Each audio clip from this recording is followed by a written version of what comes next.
BA part second year philosophy paper second सभी विद्यार्थियों का स्वागत है। हम कर रहे थे सेकंड पेपर लॉजिक में डेफिनिशंस यानी परिभाषाएं, जिसमें हमने पिछले लेक्चर में परिभाषा की परिभाषा के उद्देश्य और परिभाषा के प्रकारों पर विशद रूप से चर्चा की है। आज हम करेंगे परिभाषाओं के नियम, जिसमें जाति व्यवच्छेदक परिभाषा के नियमों पर हम विस्तृत रूप से चर्चा करेंगे। रूल्स फॉर डेफिनेशन पर जीनस एंड डिफरेंशिया।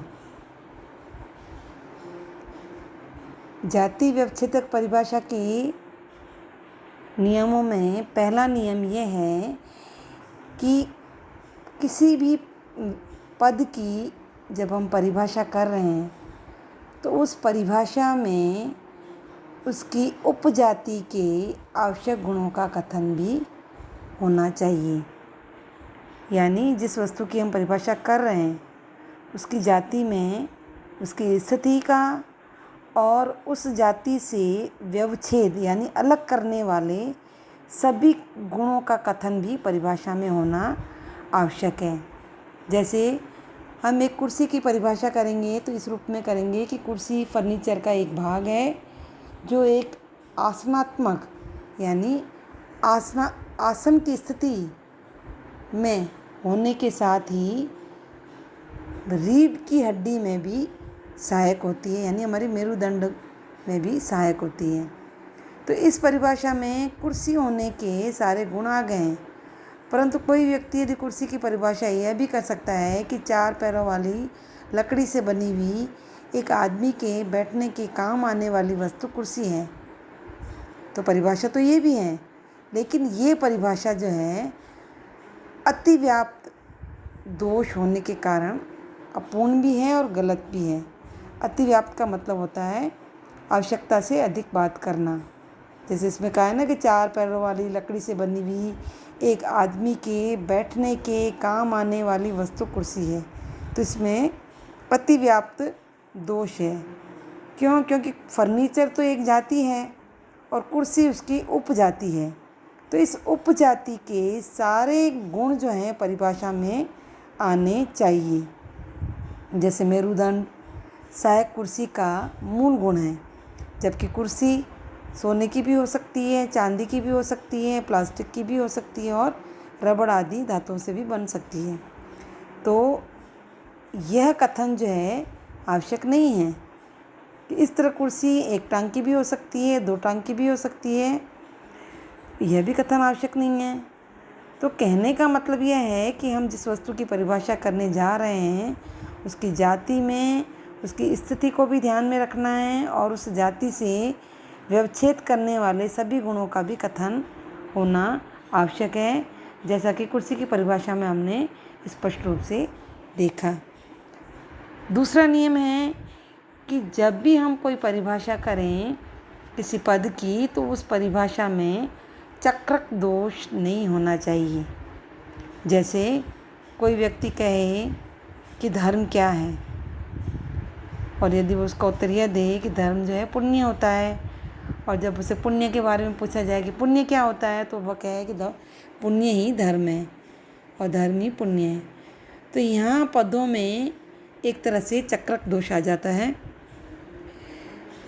ऐसी परिभाषाएं डिक्शनरीज में पाई जाती हैं जहाँ किसी एक पद का पर्यायवाची बता दिया जाता है, यानी एक से अधिक उसके अर्थ बता दिए जाते हैं।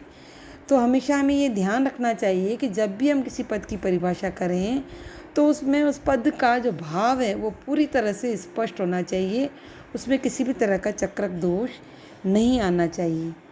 हमने इससे पहले अनौपचारिक तर्क दोष वाले चैप्टर में प्रासंगिकत्व तर्क दोषों की चर्चा की थी, उसमें भी चक्रक दोष की बात आई थी। तो वहाँ पर भी मैंने आपको बताया था कि चक्रक दोष कहते किसे हैं, यानी जिस वाक्य को हम या जिस युक्ति की हम बात कर रहे हैं उसमें हम जिस बात को प्रमाणित करना चाहते हैं और उस बात को प्रमाणित ना करके घूम फिर करके हम वापस अपने उसी युक्ति या वाक्य पर आ जाते हैं, तो वो चक्रक दोष कहलाता है। जैसे मेरा घर मंदिर के सामने है, फिर पूछा जाए कि मंदिर कहाँ है, तो मंदिर मेरे घर के सामने है। तो इस तरह के वाक्यों से कुछ भी प्रूव नहीं होता और ऐसे वाक्यों से कोई भाव भी पूरा स्पष्ट नहीं होता है। तो परिभाषा करते समय इन बातों का ध्यान रखना चाहिए कि उसमें किसी भी तरह का चक्रक दोष ना आ पाए। ओके। तीसरा है अव्याप्त और अतिव्याप्त दोष न हो। यानी जब भी हम किसी पद की परिभाषा करें तो उसमें अव्याप्त दोष और अतिव्याप्त दोषों का होना नहीं चाहिए। यदि हम मनुष्य की परिभाषा करें कि मनुष्य एक पंखहीन द्विपद है, तो यह परिभाषा जो है दोषपूर्ण है। क्यों? क्योंकि पंख कटे हुए मुर्गे भी हो सकते हैं और मोर भी हो सकते हैं, वो सभी इसी में आ जाएंगे। इसी तरह से कोई जूते की परिभाषा करे कि मानव पैर का चर्म आच्छादन जूता है, जो इस तरह की परिभाषा हम करेंगे तो ऐसी परिभाषाओं में अतिव्याप्ति दोष है। अतिव्याप्त का मतलब होता है आवश्यकता से अधिक बात कहना, क्योंकि जूता जो है काष्ठ का भी हो सकता है, प्लास्टिक, कपड़ा आदि सबका बन सकता है।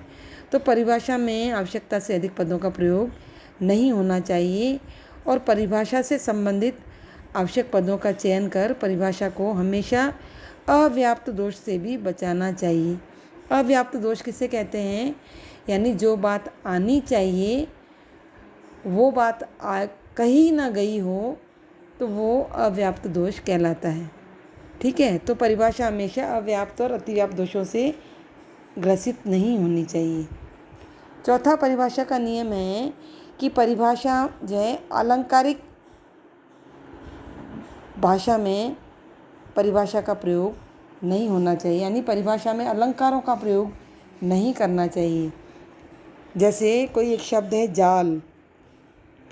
जाल शब्द की परिभाषा कोई यह कहे कि इंद्रिय रिक्तता युक्त वस्तु जाल है, तो यह परिभाषा अस्पष्ट और अलंकारिक भाषा में मानी जाएगी। इसी तरह कोई रोटी की परिभाषा करे कि रोटी जीवन का आलंबन है। आलंबन का मतलब होता है सहारा, तो यह परिभाषा भी अलंकारिक होगी।